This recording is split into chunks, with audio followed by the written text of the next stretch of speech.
जय हिंद दोस्तों, मेरा YouTube चैनल डिफेंस 93 में आप लोग का स्वागत है।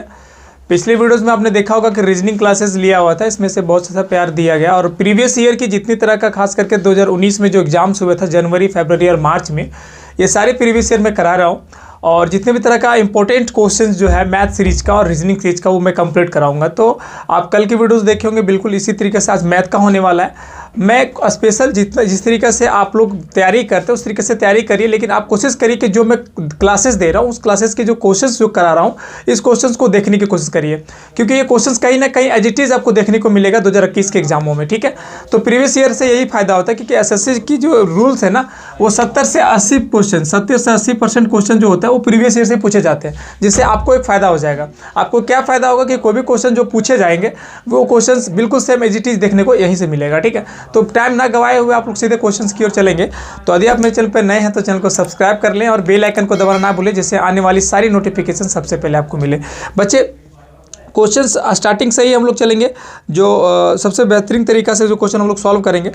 तो आप कोशिश करिए कि जो आप पढ़ाई करते पढ़ाई बिल्कुल एज इट इज़ रखिए, इसमें कोई आप चेंजिंग मत करिए। लेकिन मैं आपको एक चीज़ बताना चाह रहा हूँ कि जो क्वेश्चंस आपको दिया जाता है, चाहे प्रीवियस ईयर का हो या कोई भी हो, एसएससी जीडी का मैं हम कंप्लीट कराता हूँ, तो वो क्वेश्चन सब प्रीवियस ईयर से होते हैं। और मैं कोशिश कर रहा हूँ कि 2019 का जो एग्जाम्स हुआ है, टोटल जितने भी शिफ्टों में एग्जाम हुआ है, ये टोटल शिफ्टों का मैं क्वेश्चंस करवा दूँ। ठीक है, आपको बिल्कुल मिलेगा। रीजनिंग और मैथ का टोटल मैं क्वेश्चंस यहाँ से करवा दूंगा, है ना। अब मैं आपको बात करूँगा कि पिछले सर आप पिछले वीडियोज़ में बताइए, जो पीछे जो ये जो था ऑफलाइन एग्जाम था, ऑफलाइन के एग्जामों से कोई लेना देना नहीं है ऑनलाइन का। ठीक है, क्योंकि इसमें ज़्यादा टाइम दिया जाता था, क्वेश्चन का जो लेवल था बहुत ही लो था, और ये थोड़ा सा लेवल हाई है क्योंकि जो ऑनलाइन लिया गया था थोड़ा सा इसका टाइम टेबल कम है और इसका क्वेश्चन का जो क्राइटेरियाज है वो थोड़ा कहीं ना कहीं 20 बूस्ट है। तो आप कोशिश करिए कि जो ऑनलाइन का एग्जाम्स है उसी का प्रीवियस ईयर से तैयारी करिए और ज़्यादा दूर नहीं जाना आप लोग को। ठीक है, क्वेश्चन चलते हैं। पहला क्वेश्चन जो है आपके सामने बोल रहा है, दो संख्याएं तीसरी संख्या से क्रमशः 20% और 40% अधिक है। ठीक है, बोल रहा है कि दो संख्या तीसरी संख्या से क्रमशः 20 और 40% अधिक है, तो पहली और दूसरी संख्या का अनुपात मानते हैं 1, 2 और 3। अगर बोल रहा है कि पहली संख्या और दूसरी संख्या, तीसरी संख्या से 20% और 40% का डिफरेंस है, और फिर बोल रहा है कि पहली और दूसरी संख्या का अनुपात बताएं।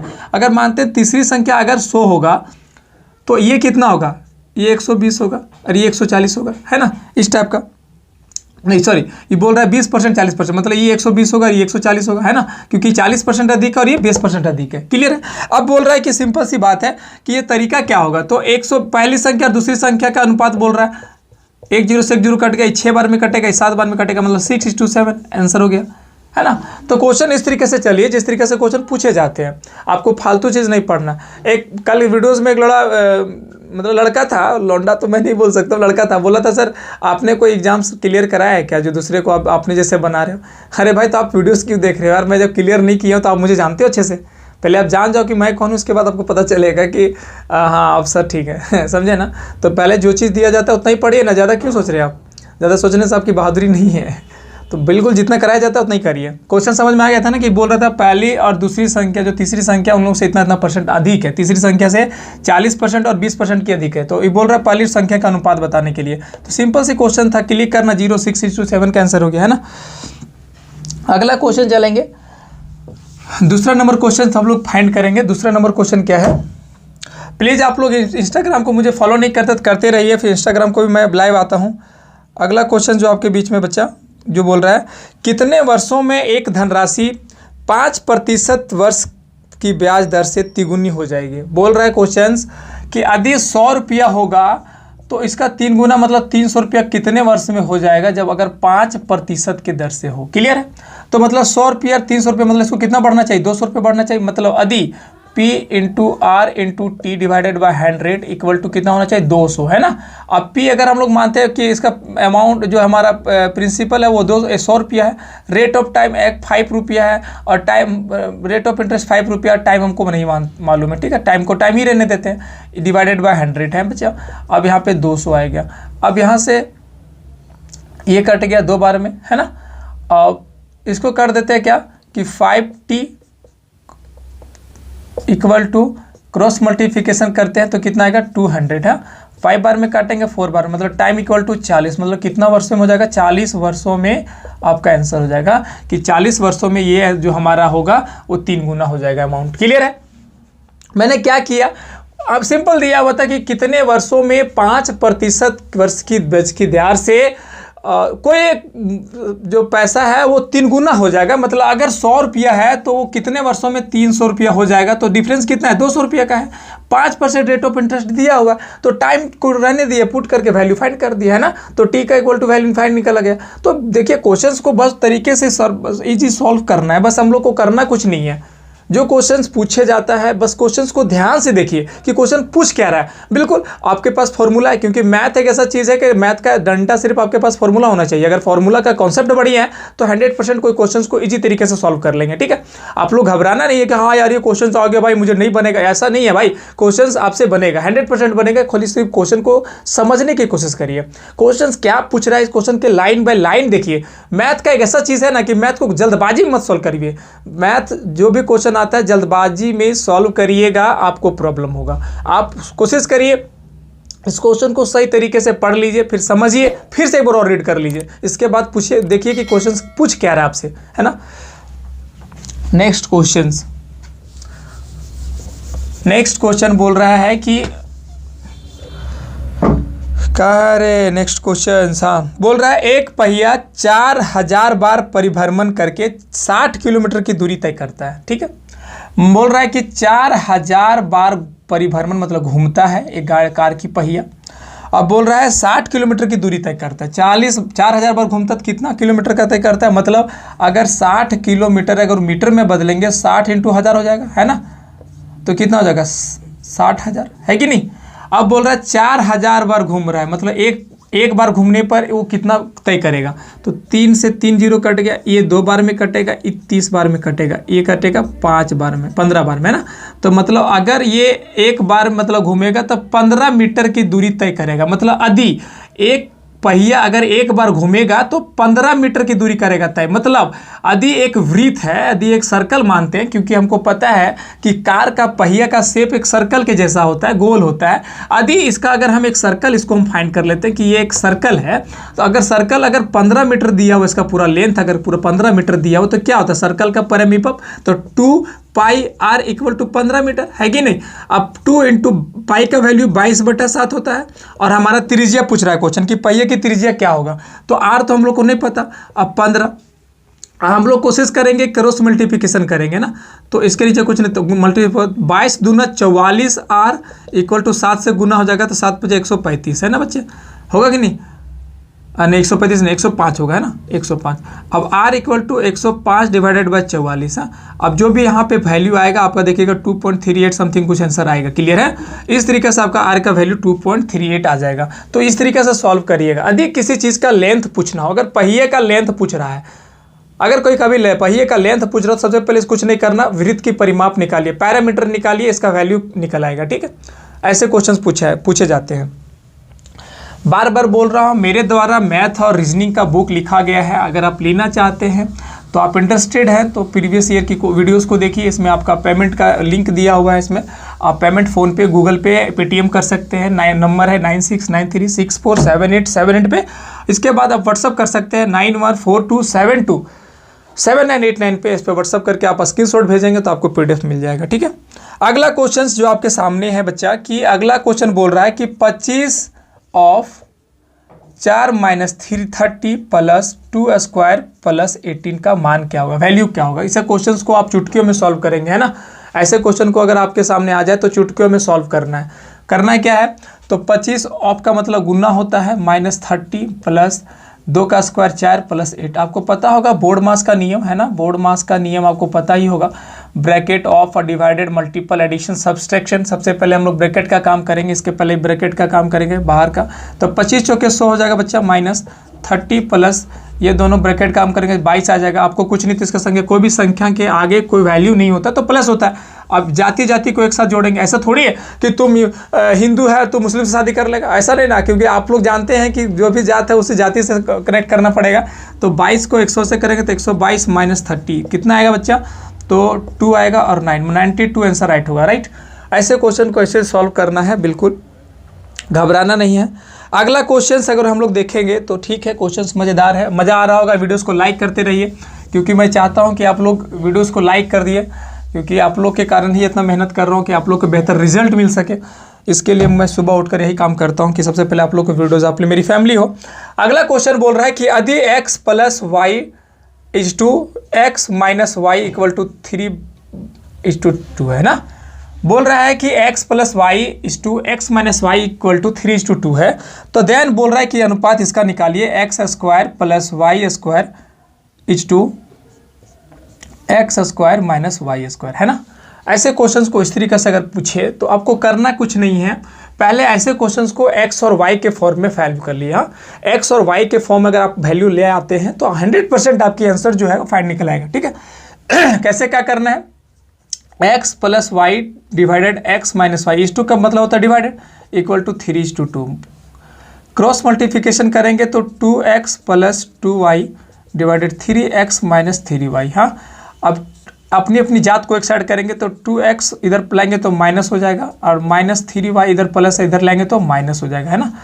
अब ये जानते हैं कि प्लस और माइनस माइनस होता है, तो यहाँ पे करेंगे तो 3 में 2 जाएगा तो 1 बचेगा, लेकिन बड़ी संख्या दोनों में से जो संख्या के आगे जो चिन्ह होता है वही चिन्ह देते हैं।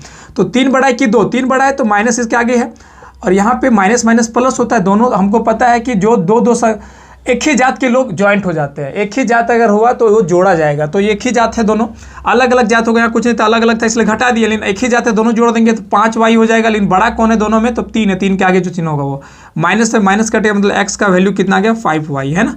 ये हमारा ये 5y आ गया। अब हम लोग क्या कर सकते हैं, वैल्यू पुट करेंगे, x के जगह पे 5y का स्क्वायर लिख सकते हैं प्लस y² लिखेंगे। हाँ, क्लियर है, कोई दिक्कत नहीं है। अब यहाँ पे लिखेंगे, अब यहाँ पे हम लोग पुट करेंगे वैल्यू को, ठीक है। अब यहाँ पे पुट करेंगे x का वैल्यू, फिर y का स्क्वायर मतलब 5y का स्क्वायर, क्लियर है, 5y का स्क्वायर माइनस y का स्क्वायर, देन 5 का स्क्वायर का मतलब 5 × 5 = 25y² प्लस y², यहाँ पे आएगा 5 × 5 = 25y² माइनस y², 25 और 25 और 1 26y², और इधर 25 में एक जाएगा तो 24y², y से y का स्क्वायर कट जाएगा, ये 12 बार में कटेगा, 13 बार में, इसका आंसर आएगा 13:12, आंसर हो गया क्लियर। यहाँ पे मैंने क्या किया, कुछ नहीं किया, सिर्फ एक फॉर्म में वैल्यू को फाइंड किया और यहाँ पे पुट कर दिया। आपका x का जहाँ पे x का था वैल्यू यहाँ पे 5y रख दिया, है ना, यही वैल्यू यहाँ पे फाइंड कर दिया, तो आप देखे होंगे कि इसका आंसर राइट आ गया, क्लियर है। अगला क्वेश्चन देखेंगे बच्चे, आप लोगों को बार बार बोलता हूँ, जो क्वेश्चन आपको कराया जाता है उस क्वेश्चन में रहिए और इसका सोल्यूशन देखा कीजिए कि किस तरीके से मैं सोल्यूशन करता हूँ। ऐसे क्वेश्चन को अगर आप सॉल्व करते हैं, इस तरीके से सॉल्व करते हैं, तो आपका कॉन्सेप्ट भी क्लियर रहेगा और आप गलती से बचेंगे तो ही आपका फाइनल आंसर आ पाएगा, ठीक है। आज शॉर्ट हैंड में मत जाइए, शॉर्ट हैंड में जाइएगा, बार बार बोलता हूं, आप लोग को भ्रमित कर दिया जाता है कि ये ट्रिक बनाओ, ये ट्रिक एक ही क्वेश्चन, अगला ट्रिक में दूसरा फॉर्मूला लगाना पड़ेगा। अगला बोल रहा है कि एक दुकानदार को 46 रुपये में से एक वस्तु को बेचने पर 8% का नुकसान होता है। मतलब किसी वस्तु को 46 रुपये में बेचता है, यदि मैंने इसको 46 रुपये में बेच दिया हूँ तो मुझे 8% का नुकसान हुआ। मतलब क्या कि यदि 46% में अगर मैं बेच दिया हूँ, 46 रुपये में बेचा हूँ, तो कितना परसेंट हमको मिला है, 92% हमको मिला इसके वैल्यू। तो 100% कैसे करेंगे, तो 46 का 100 डिवाइडेड बाय 92, मतलब 46 दूना 2, मतलब कितना, 50 रुपया। मतलब इसका अगर हम 50 रुपया की वस्तु को 46 रुपये में बेचा हूँ तो हमें 8 रुपये का नुकसान हुआ। 100 सी बात है, 50 रुपये का वस्तु अगर मैंने 46 रुपये में बेच दिया तो कितना रुपये घाटा हो गया भाई, 4 रुपये का घाटा हुआ। 4 रुपये का घाटा हुआ तो मुझे 8% का लॉस होता है, मतलब ठीक है। अब बोल रहा है अगला क्वेश्चन की बताइए कि 6% लाभ प्राप्त करने के लिए क्या होगा। तो यदि 100% = 50 रुपया, ठीक है, तो 50 का अगर 106% निकालेंगे बच्चा तो क्या होगा, 50 दूना 100 और ये 53 बार में 53 बार में, है ना, तो कितना आ गया 53 रुपया। अगर 53 रुपया में अगर हम इसको सेल करेंगे तो मुझे 6% का प्रॉफिट होगा, फाइनल आंसर होगा, क्लियर। मैंने क्या किया, कुछ नहीं किया। बोल रहा है 46 रुपये में बेचा था तो 8% का से लॉस हुआ, है कि नहीं। तो मतलब 46 रुपये का जो मुझे वैल्यू निकल जा रहा है वो 92% का है, तो 100% निकाल दे, 100% कितना आ गया, 50 रुपये आ गया। अब 50 रुपये की वस्तु को हम कैसे कितना बेचेंगे जो हमको 6 रुपये % प्रॉफिट हो जाएगा। तो सिंपल सी बात, 53 रुपये में अगर हम बेचेंगे तो 100 सी बात है कि मेरा वैल्यू जो होगा वो आंसर आ जाएगा, क्लियर है। अब आते हैं अगला क्वेश्चन, टाइम को नहीं गंवाना है, हमारे पास बहुत इंपॉर्टेंट को टाइम है, टाइम बहुत इंपॉर्टेंट है अभी हम लोगों के लिए। जितना पढ़ना है मार्च अप्रैल में, जितना पढ़ना है अप्रैल तक पढ़िए, क्योंकि एग्जाम कभी भी ले सकता है। आप अगर जब पूरा अच्छे से रिविट हो जाएगा, आपको पता होगा कि बच्चा लोग सब तैयारी में जुट गया है, कट ऑफ इस बार फिर ज़्यादा जाएगा। कट ऑफ ज़्यादा जाने के लिए आप पता तो पहले बच्चे लोग इतना नहीं रहता था, अब बच्चा लोग मेहनत करना स्टार्ट कर दिया कहीं ना कहीं। देखिए अब सेम इसी टाइप का क्वेश्चन एक और देखने को मिला है कि एक टीवी को 8500 रुपये में बेचने पर एक वस्तु को 15% का नुकसान होता है। मतलब यदि 8500 रुपया में अगर वो बेच रहा है तो इसको कितना परसेंट, मतलब कितना परसेंट का मतलब वैल्यू मिल रहा है, 85%, मतलब 15% का लॉस हो रहा है ना। अगर वो 8500 रुपया में इस वस्तु को बेच रहा है तो उसे 15% का लॉस हो रहा है। मतलब कितना है, तो मतलब 85% ही वैल्यू को 85% 8500 रुपया होता है, तो 1% कितना होगा, 100 रुपया होगा, है कि नहीं। अब बोल रहा है तो कितना होगा, अगर 100% निकालेंगे तो 100 को 100 से गुना करेंगे तो 10,000, मतलब 10,000 की वस्तु को वो 8500 में बेचता है तो 15% का लॉस हो रहा है। अब बोल रहा है कि 5% प्रॉफिट लेने पे, मतलब 10,000 का अगर हम 105% में निकालेंगे, 5% एक्स्ट्रा मतलब 105 होगा, तो क्या करेंगे, 20 105 500, मतलब 10,500 रुपये में इस वस्तु को बेचेंगे तो 5% का प्रॉफिट होगा। क्लियर है, मेरा फाइनल समझ में आया कि नहीं समझ में आया। हमने क्या बोला कि 8500 रुपये में ये वस्तु को बेच रहा है तो 15% का लॉस हो रहा है, मतलब इस वस्तु का जो फाइनल रेट मिल रहा है 85% ही से मिल पा रहा है। क्लियर है, तो अब बोल रहा है कि 1% अगर हम लोग करेंगे तो कितना होगा, 100 रुपये होगा, क्योंकि अगर 100% अगर निकालेंगे, अगर 8500 का 100% निकालेंगे, 8500 का 85/100 देन 100% निकालेंगे तो ये हम क्लियर है, 85/100 तो 85 होगा, 50 एक बार में कट गया तो 100 गुने 100 कितना हो गया, 10,000 हो गया। मतलब 100% 10,000 का होगा तो 1% कितना होगा, 100 रुपया होगा। क्लियर है, अब बोल रहा है कि 105 तो कितना होगा, 10,500 रुपया। क्लियर सी फाइनल सी बात है, 1% का 100 रुपया तो 5% का 500 रुपया, तो 10,000 में 500 जोड़ेंगे 10,500 हो जाएगा कि नहीं। ऐसे क्वेश्चन को सॉल्व करेंगे फाइनल तरीके से। अगला क्वेश्चन है कि अगला क्वेश्चन कंप्यूटर में से लगा कि एक ट्रेन 72 किलोमीटर रफ्तार से चल रहा है, 72 किलोमीटर पर घंटा की रफ्तार चल रहा है, तो वो ट्रेन दोबारा 15 मिनट के तय कितना दूरी तय करेगा। मतलब अगर 72 किलोमीटर 1 घंटा में तय करता है तो 15 मिनट में कितना तय करेगा, मतलब 60 मिनट में, क्योंकि 1 घंटा में 60 मिनट, 72 किलोमीटर जा रहा है, ठीक है, 72 किलोमीटर, तो 1 मिनट में कितना होगा, 72/60। अब बोल रहा है 15 मिनट में कितना जाएगा, तो 72/60 इंटू 15, मतलब 15 कम 15, 15 चौके 60 बराबर 18 बार, मतलब 18 किलोमीटर जाएगा 15 मिनट में। आंसर होगा मेरा फाइनल। ऐसे क्वेश्चनों को इस तरीके से सॉल्व करना है। अगर आप लोग को सॉल्व नहीं करने आता है तो आप टर्म को समझिए, क्वेश्चन क्या पूछ रहा है, इस क्वेश्चन को प्रेडिक्शंस के तरीके से समझिए। आप लोग सोचिएगा कि हाँ भाई इस तरीके से सॉल्यूशन हैगा कि 15 किलोमीटर 72 किलोमीटर इसको कैसे करें, तो इसको फिर मीटर में तोड़ रहे हैं, मीटर को फिर अभी मिनट में तोड़िएगा तो कहीं ना कहीं प्रॉब्लम होगा। ठीक है, ऐसे क्वेश्चन को इस तरीके से सॉल्व करें, पहले मिनट में तोड़ दे, मिनट में पहले पूछ देखिए क्वेश्चन कर क्या रहा है, जिस तरीके से क्वेश्चन जिसमें पूछना चाह रहा है उसी को उसको तोड़िए। ऐसा नहीं कि उल्टा पुल्टा काम करना स्टार्ट कर दिया, अल्लाह के लास्ट में फंस गए, इसका सोल्यूशन नहीं मिल पाया तो होगा क्या, फायदा नहीं होगा, आप फंस जाइएगा, फिर लास्ट में पता करे यार इजी क्वेश्चन में छोड़ के हाल सोच रहा हूँ। तो ऐसे क्वेश्चन को ऐसे नहीं सॉल्व करिए। और अगर गिव अवे में मेरा पार्टिसिपेट नहीं लिए होंगे जाके पार्ट में भाग लीजिए। इंस्टाग्राम का लिंक डिस्क्रिप्शन में दिया हुआ है, जाके फॉलो करिए, फॉलो नहीं किए होंगे तो, और जाके वीडियोस को लाइक करिए, कमेंट करिए। आपको 20 ऐसे बच्चों को मैं गिव अवे कर रहा हूँ 20 तारीख को, ज़्यादा नहीं 7 दिन मात्र बचा हुआ है। ठीक है, तो आई होप वीडियो अच्छा लगा हो तो वीडियो को लाइक करें और ज़्यादा से ज़्यादा शेयर करें। जय हिंद, जय भारत।